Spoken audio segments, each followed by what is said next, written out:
Selamat pagi semuanya. Nah, hari ini seperti yang Bu Vero bilang, Bu Vero akan memberikan satu contoh bagaimana melihat bagian-bagian dari dongeng seperti tokoh, kemudian latar, kemudian yang kemarin kita sempat sebutkan. Ada pesan ya, sama ada alurnya. Nah, hari ini Bu Vero akan kasih contoh bagaimana untuk bisa menentukan dan melihat bagian-bagian itu ya. Nah, Bu Vero akan membacakan satu dongeng ya. Kamu dengarkan baik-baik ya. Nah, jadi anak-anak, hari ini Bu Vero akan membacakan dongeng yang akan kita lihat bagiannya sama-sama ya. Tentunya kalau kamu membaca dongeng tidak sama seperti membaca teks. Kamu harus mengikuti cerita yang ada pada dongeng ya. Ayo kita baca sama-sama ya. Nah, dongeng yang Bu Vero baca diambil dari buku tema 2 ya, dengan judul Asal Mula Buah Kelapa. Ya, seorang laki-laki mendaki gunung yang tinggi. Ia ingin mengunjungi penyihir sakti. Penyihir sakti mempersilahkan laki-laki itu masuk ke pondoknya. "Wahai penyihir sakti, ada sesuatu yang kumohon darimu," kata laki-laki sambil menunduk dengan hormat. "Aku ingin diberi sesuatu olehmu, agar aku menjadi seorang yang sangat berguna bagi setiap orang." "Permintaanmu cukup bagus," sahur penyihir sakti. Ia mengeluarkan sebuah kotak hijau yang kecil. Dia berkata, "Kau baru boleh membukanya jika kau sudah tiba di rumah." Laki-laki itu menerima kotak hijau tersebut dengan perasaan gembira. Setelah mengucapkan terima kasih, dia berjalan menuruni gunung.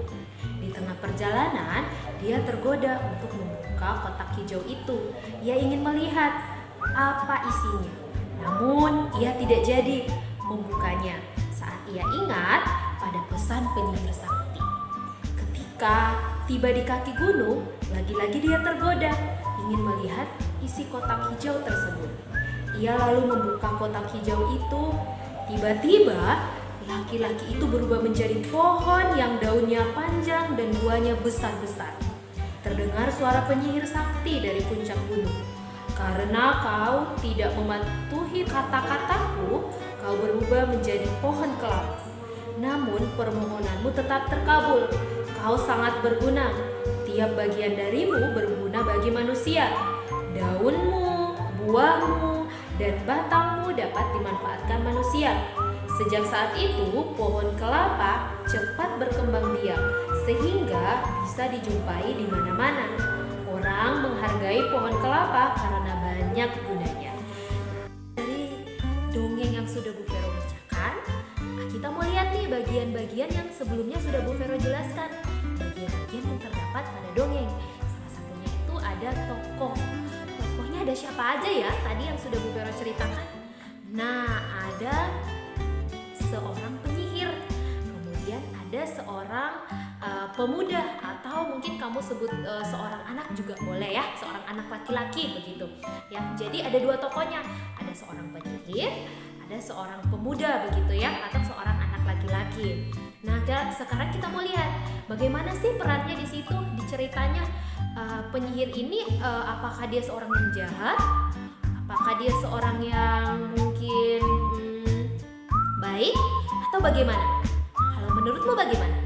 Nah, kalau menurut Bu Vero, berdasarkan bacaan yang sudah Bu Vero baca, seorang penyihir ini baik ya, karena sebenarnya dia memberikan satu kotak yang isinya di dalamnya itu adalah sebuah kebaikan begitu yang akan dia berikan kepada seorang pemuda ini begitu ya. Jadi Bu Vero simpulkan penyihir ini baik gitu ya. Nah, gimana dengan seorang pemuda ini ya?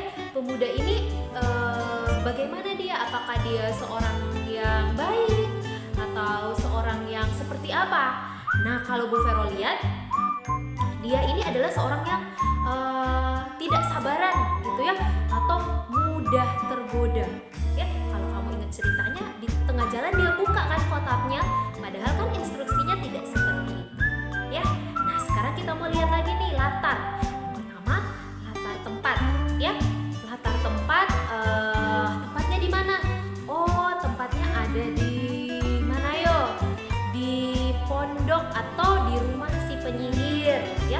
bisa juga ada di hutan karena itu kan ada di sebuah gunung gitu ya.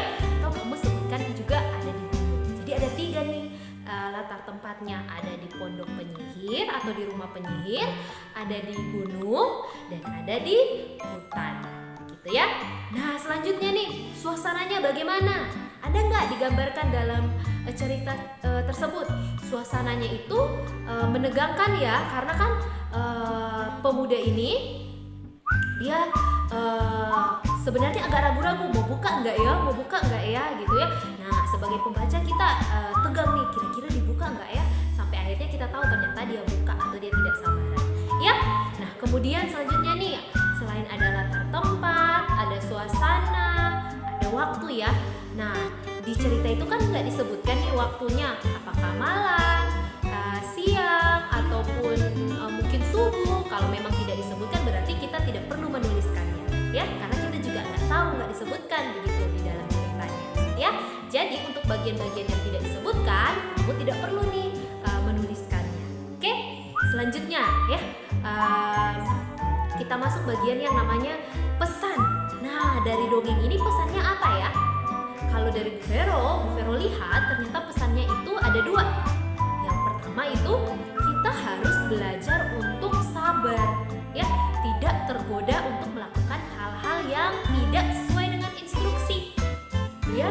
Nah yang pertama itu kita harus belajar sabar, mengikuti instruksi.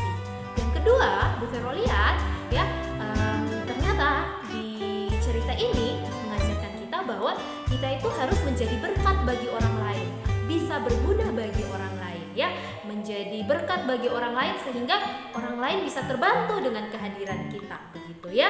Nah pembelajaran hari ini sudah selesai. Bu Vero harap kamu bisa mudah dalam memahami materi hari ini. Selamat belajar, Tuhan Yesus memberkati.